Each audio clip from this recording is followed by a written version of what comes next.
El canal de Erie fue la primera vía acuática mayor en los Estados Unidos. Al ser inaugurado en 1825, cruzaba el estado de Nueva York desde el oeste en Buffalo, cerca de las cataratas del Niágara, hasta el este en el río Hudson, en Albany.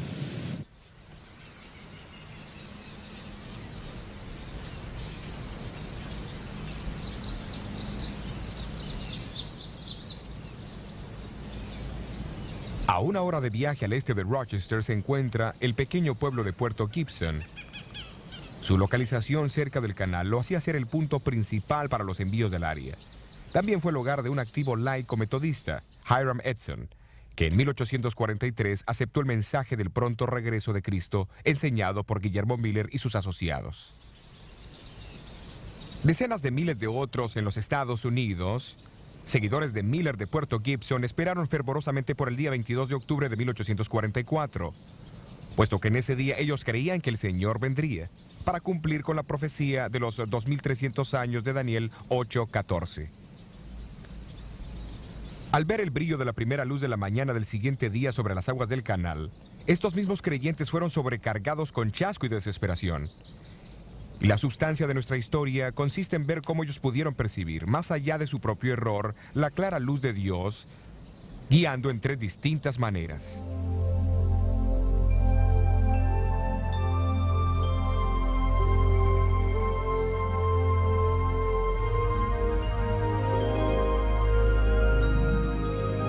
Fueron muchos los creyentes adventistas que se reunieron en la finca de Hiram Edson el 22 de octubre de 1844. Estudios han demostrado que esta fue su casa, a pesar que habitaciones han sido añadidas en ambos lados desde que Edson vivió aquí. En aquella fría mañana de octubre, el chasco de Edson y sus amigos llegó a ser real. Eso sale de su boca muy fácil, compañero. Discúlpeme, señor. No creo que usted tenga la menor idea de cuán devastados estamos. ¿Qué quiere decir? Quiero decir que hemos experimentado la peor clase de duda. Algunos de nosotros con más aflicción que otros. Nos preguntamos si las profecías de Daniel estaban equivocadas. Nos preguntamos si tal vez la Biblia era una mentira. Y algunos de nosotros hasta nos preguntamos si todavía existía un Dios en el cielo. Fuimos al granero allí atrás y oramos. Y después de reexaminar nuestra fe, decidimos que tendría que haber una respuesta a nuestro dilema. ¿Y cuál es? Bueno, después de desayunar, yo sugerí al joven Owen Crozier para que fuésemos a visitar a algunos de nuestros vecinos de aquí del área y ver si podíamos confortarlos un poco. No estoy seguro si fue por miedo a nuestros vecinos burlones, pero de todas formas salimos por el maizal. Todo este maíz. Estábamos tan seguros de la segunda venida de Cristo que dejé toda la cosecha parada en el campo. Tome una mazorca de la mejor de Nueva York. Gracias. De nada. ¿Sabe? Mientras caminábamos esa mañana y repasaba en mi mente los eventos de las 24 horas anteriores, de repente paré y miré hacia el cielo, y pareció como si los cielos se abrían y por mi mente destelló el santuario. ¿Sabe? Nosotros los milleristas hemos predicado sobre el texto hasta 2300 días y el santuario será purificado. Y pensamos que ese santuario era la tierra. Bueno, más tarde reconocimos que la Biblia enseña que también hay un santuario en el cielo y que Cristo se mudó como el primer sacerdote en el día de la expiación, del lugar santo al lugar santísimo, el 22 de octubre de 1844. El Señor tenía un trabajo que llevar a cabo en el cielo antes de regresar a esta tierra. Ahí fue que el hermano Miller cometió su error. El Señor fue bueno. Él había oído nuestra oración. Bueno, hasta luego, compañero. Hasta luego.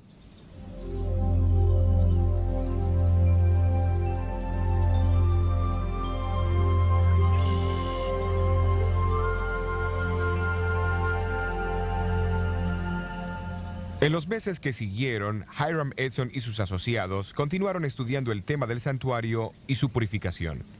Al pensar en su propia experiencia, se maravillaron de las similitudes entre su chasco y el de los discípulos en el tiempo de la crucifixión de Jesús. Finalmente, Edson convenció a su amigo Crozier para que publicase sus hallazgos en una edición especial del periódico seguidor de Miller, La Estrella del Día, el día 7 de febrero de 1846.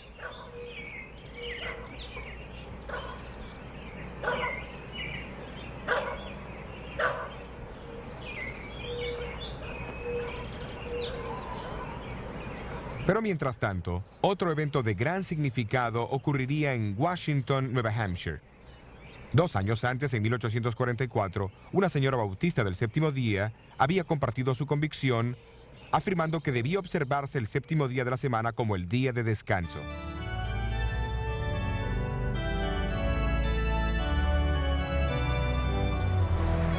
La observancia cristiana del séptimo día como día de reposo ha persistido a través de la era cristiana. Algunas veces fue guardado en secreto, pero siempre ha reaparecido para presentar su mensaje sobre la tierra. Desde los días de los apóstoles hasta el siglo V, la costumbre continuó en varias partes del Imperio Romano. No obstante, mientras la iglesia cristiana se deslizaba más y más hacia la apostasía y adoptaba ritos idolátricos y prácticas de adoración al sol, el séptimo día como el día de descanso fue desacreditado, su observancia fue reprimida y en su lugar el domingo fue exaltado como el día de adoración. Durante la Reforma del siglo XVI, Lutero se apoyó en la Biblia como la autoridad suprema para el cristianismo y declaró a Carlos V: Yo no acepto las autoridades de papas y concilios porque ellos se contradicen. Mi conciencia está cautivada por la palabra de Dios. Esta apelación a la Biblia, y la Biblia solamente, fue el fundamento mismo de la Reforma.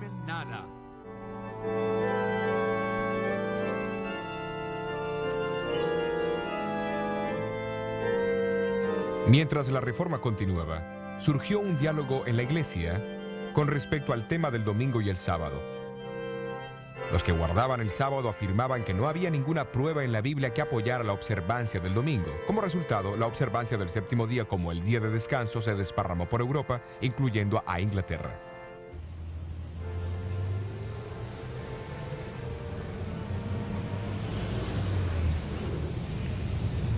Allí las discusiones sobre el día de descanso llegaron a ser el centro de controversia entre los puritanos a través del siglo XVII. Se involucraron personas influyentes y entre los muchos que defendían la observancia del séptimo día había un abogado inglés, jefe de la mayoría en la Cámara de los Comunes.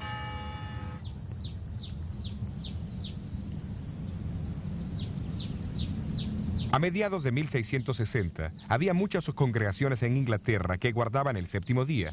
Un miembro de una de ellas fue el doctor Pedro Chamberlain, médico de 3 reyes Estuardos, Jaime I, Carlos I y Carlos II de Inglaterra.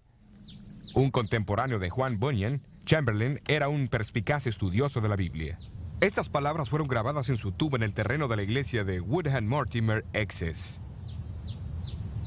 En cuanto a su religión, él fue un cristiano que guardó los mandamientos de Dios y la fe de Jesús, siendo bautizado alrededor del año 1648 y observó el séptimo día como día de descanso por más de 32 años.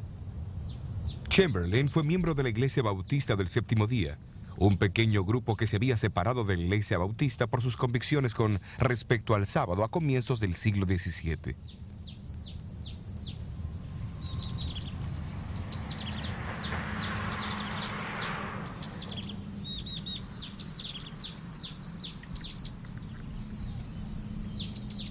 En 1664, Stephen Mumford, un bautista inglés del séptimo día, emigró hacia el Nuevo Mundo. En 1671 organizó la primera iglesia bautista del séptimo día en América, en Newport, Rhode Island. Durante los próximos 170 años, su influencia se extendió por toda América.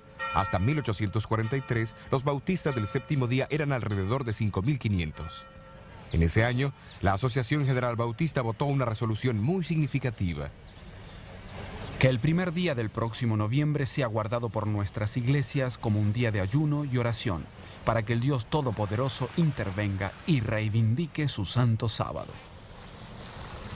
Muy poco anticipaban ellos la manera o la magnitud de la respuesta a su oración. Unos meses después de ese día de oración, una viuda bautista del séptimo día, la señora Raquel Oakes, decidió mudarse a la pequeña villa de Washington, Nueva Hampshire. Su hija de 18 años, Delight, había aceptado allí una posición como maestra de escuela. Al entrar hoy al pueblo de Washington, el cartel a la orilla del camino dice: aquí nació la iglesia adventista del séptimo día.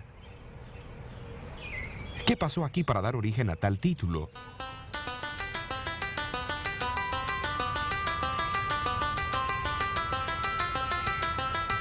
Esta sólida iglesia de madera se encuentra ahora lejos del centro del pueblo, pero antes se encontraba en el medio de una próspera comunidad agrícola.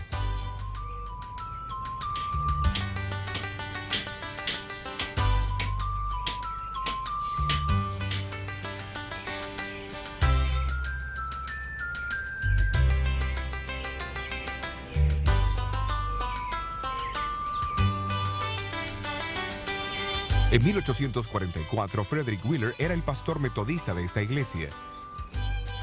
2 años antes, después de leer los libros de Guillermo Miller, Wheeler comenzó a enseñar sobre el pronto regreso de Jesús. La mayoría de su congregación también aceptó las enseñanzas de Miller.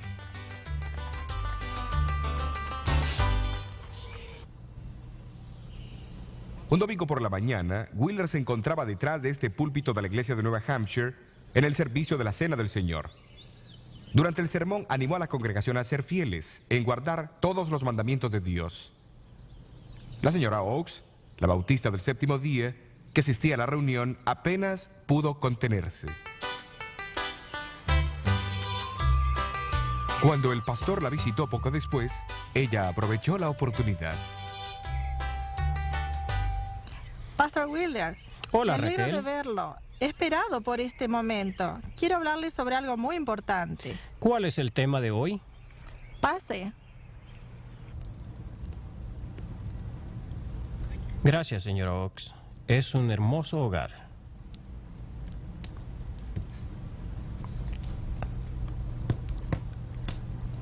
El culto del domingo, Reverend Wheeler, usted dijo que cualquiera que reconozca a Cristo debe obedecer todos los mandamientos de Dios. Estoy completamente de acuerdo con usted, hermana. Bien, quiero aclarar que en aquel momento estuve a punto de pararme para decir algo. Lo presentí. ¿Qué quería usted decir?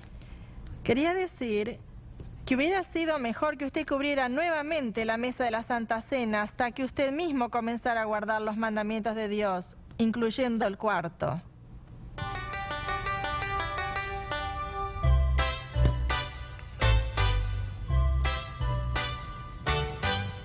Y así Frederick Wheeler conoció la verdad sobre el sábado.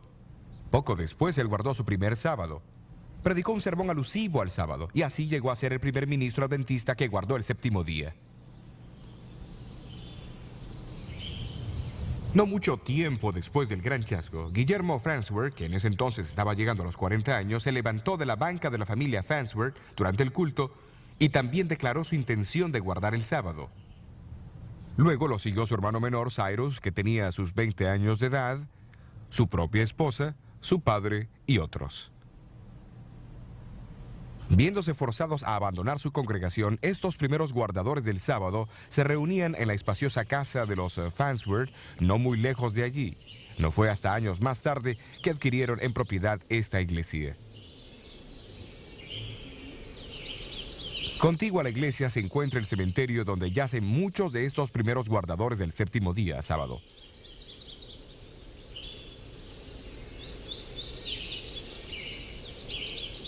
Esta lápida revela que Cyrus Farnsworth se casó más tarde con Raquel Delight Oakes, la maestra e hija de la señora Raquel Oakes.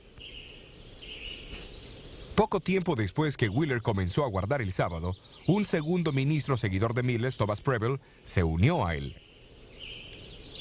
Preble era un bautista libre que había viajado con Guillermo Miller proclamando el pronto regreso de Jesús.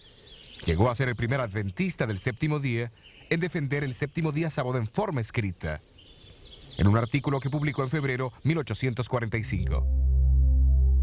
Entre los muchos que leyeron este artículo, que más tarde fue impreso en forma de folleto, estaba José Bates, un capitán de barco jubilado. Le impresionó la verdad. Algunos años antes, Bates había aceptado las enseñanzas de Guillermo Miller, desempeñó posiciones claves en el movimiento de los seguidores de Miller y capeó la tempestad del chasco de 1844 sin abandonar su fe.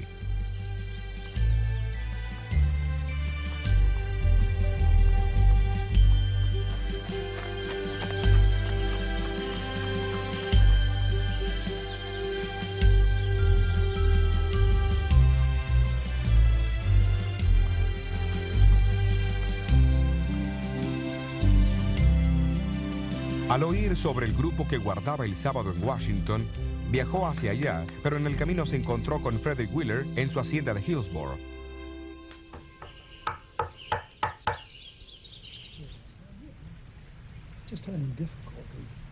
Estudiaron la Biblia juntos toda la noche.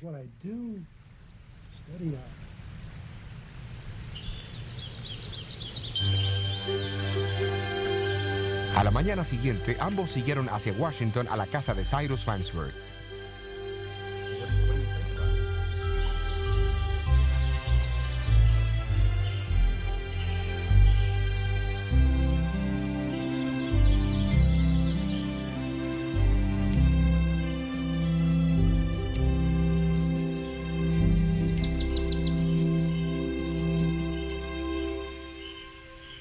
Aquí en la casa de los Farnsworth en 1845, después de un estudio más amplio con Farnsworth y Wheeler, Bates hizo su decisión sobre el sábado.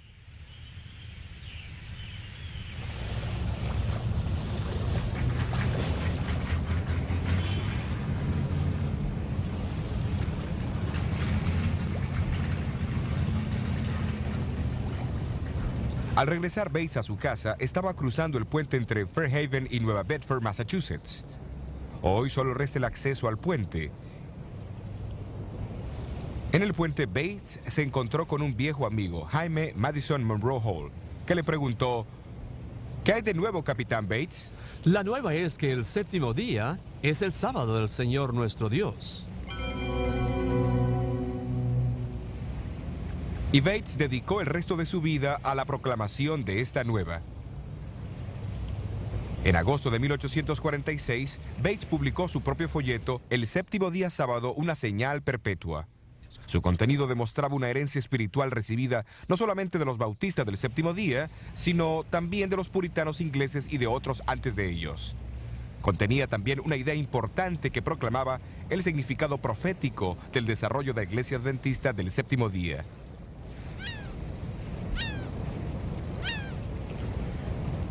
Después que Bates empezó a guardar el sábado, notó algo que los seguidores de Miller habían pasado por alto. Ellos habían visto en su movimiento el cumplimiento de los dos primeros mensajes de los ángeles de Apocalipsis 14 que tenían que ser proclamados antes de la segunda venida de Cristo. Pero había un mensaje del tercer ángel. Bates notó que Apocalipsis 14:12 describe a los que proclaman estos mensajes como aquellos que guardan los mandamientos de Dios y tienen la fe de Jesús. Esto confirmó en su mente la importancia de los mandamientos. A él le parecía que el tiempo había llegado para aquellos que habían proclamado los dos primeros mensajes de los ángeles. Reconocieran el tercer mensaje y guardaran los mandamientos de Dios y el sábado, el cuarto de ellos. A comienzos del año 1846, Bates recibió una copia del periódico La Estrella del Día, donde se explicaban las ideas de Hiram Edson sobre el santuario celestial y el ministerio de Cristo en el lugar santísimo. Inició correspondencia con Edson y aceptó su invitación para asistir a una conferencia que se daría en Puerto Gibson más tarde ese año. Allí Edson compartió sus conocimientos sobre el santuario, pero Bates también tenía algo para compartir. Mientras Bates delineaba sus razones para guardar el séptimo día sábado, Edson se levantó y declaró: esa es la luz y la verdad. El séptimo día es el sábado y yo estoy contigo para guardarlo. Y así lo hizo hasta el día de su muerte.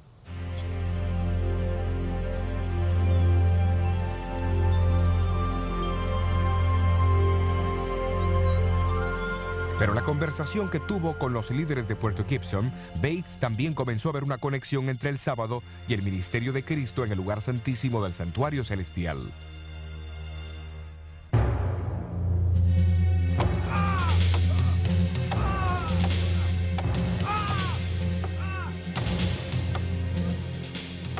Jesús se encontraba en el centro de ambas doctrinas. En una, Él era el completo sacrificio como Cordero de Dios y también el sumo sacerdote administrando la sangre y purificando el santuario. En la otra, Él era el creador del mundo y el dador del verdadero descanso. La conferencia de 1846 fue la primera expresión de esa conexión.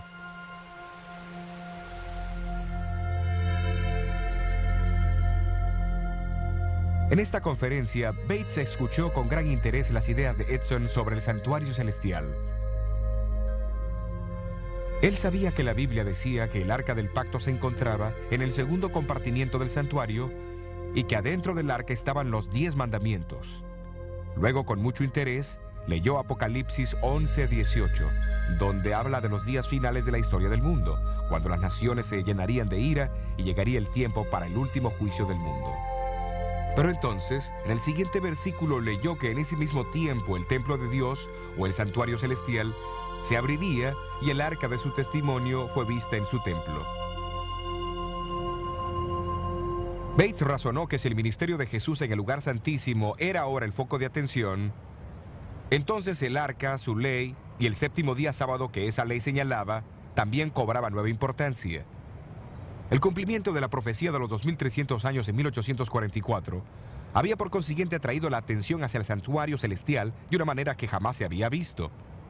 Como resultado, surgieron 2 énfasis especiales con respecto a Jesús. Primero, Él estaba ahora encargado de su trabajo final como sumo sacerdote en el santísimo ministerio de ese santuario. Segundo, Él era el Señor del día sábado y nos ordena guardarlo como Él mismo lo observó, como nuestro divino ejemplo. Pero habría una tercera señal distintiva asociada con la gran proclamación final del Evangelio de Dios.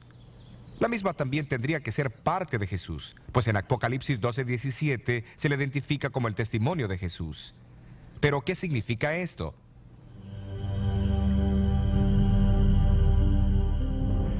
En Apocalipsis 12, Juan describe a la mujer vestida del sol como símbolo de la iglesia. La ve esperando el nacimiento de Jesús, después siendo perseguida y huyendo al desierto, donde Dios la protege por un periodo de 1260 años. Entonces el versículo 17 dice: el dragón fue airado contra la mujer y se fue a hacer guerra contra los otros de la simiente de ella, los cuales guardan los mandamientos de Dios y tienen el testimonio de Jesucristo. Una comparación entre Apocalipsis 19:10 y 22:8 revela que el testimonio de Jesús, identificado como el espíritu de profecía, opera a través de los profetas, aquellos individuos que Él escogió para que comunicasen su testimonio a su pueblo. El profeta Joel del Antiguo Testamento dice: y será que después de esto derramaré mi espíritu sobre toda carne, y profetizarán vuestros hijos y vuestras hijas, vuestros viejos soñarán sueños, y vuestros mancebos verán visiones. Y aún también sobre los siervos y sobre las siervas derramaré mi espíritu en aquellos días. El contexto de estos versículos señala hacia el cumplimiento final en los días anteriores a la llegada del gran y terrible día del Señor. El siglo XIX revela varios cumplimientos impresionantes de esta predicción.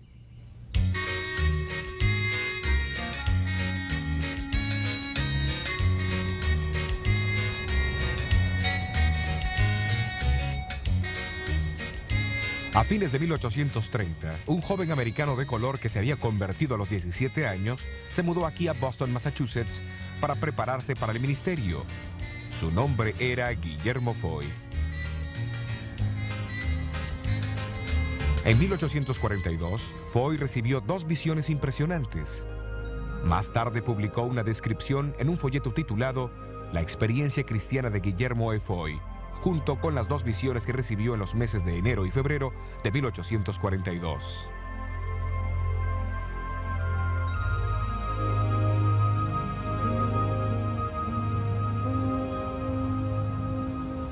El martes de noche, en enero 18 de 1842, Foy, de 23 años de edad, se reunió con un grupo de cristianos para orar y estudiar la Biblia en Beacon Hill, Boston. Durante la reunión, recibió la primera de 4 visiones. Duró por 2 horas y media, durante las cuales el doctor Cummings lo examinó.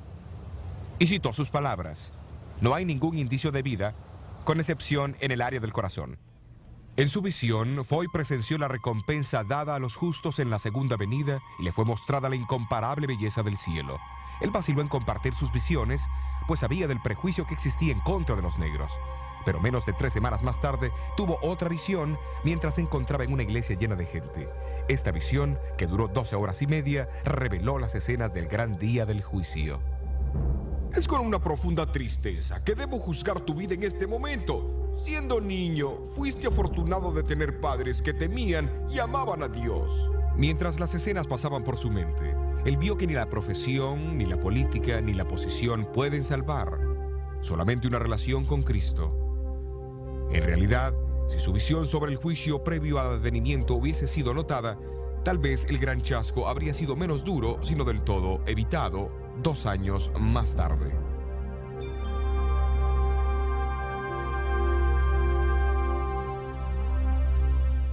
Foy fue encomendado a contar a otros lo que él había visto, y durante los meses que siguieron predicó intensamente, creando gran sensación donde quiera que fue. Vastas multitudes lo escucharon contar lo que él había visto sobre la patria celestial y la necesidad de prepararse. Parece que recibió 2 visiones más, incluyendo una que mostraba 3 peldaños hacia la ciudad santa, la cual no entendió. Porque se levantará nación contra nación y reino contra reino, y habrá pestilencias y hambres. Guillermo Foy no recibió ninguna otra visión después del chasco. Sin embargo, mantuvo su esperanza en la segunda venida de Cristo. Continuó su vida como un pastor apreciado y querido, en pequeñas comunidades rurales hasta finalmente establecerse en Sullivan del Este, Maine. Y será predicado este evangelio del reino en todo el mundo, por testimonio a todos los gentiles. Allí falleció en noviembre de 1893 y fue sepultado aquí en el cementerio de Birch Tree.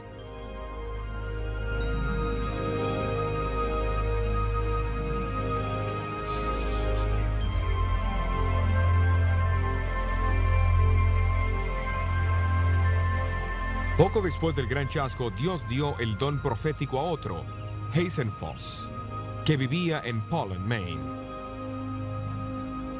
Tenía 25 años de edad, una buena educación y era un buen orador y creyente en el pronto regreso de Jesús. En su primera visión, vio el viaje del pueblo adventista hacia la ciudad de Dios. La misma corroboraba las visiones de Foy e incluía la visión de los 3 peldaños por los cuales el pueblo de Dios llegaría a la ciudad santa. Después del chasco, le fue dicho que compartiera lo que había visto, pero temiendo la oposición, Foss se negó. En una segunda visión, nuevamente le fue encomendado que compartiera lo que había visto, pero a pesar de eso se negó. Siguió una tercera visión en la cual le fue dicho que había sido puesto en libertad y que la carga caería sobre uno de los más débiles entre los débiles, que obedecería el mandato del Señor.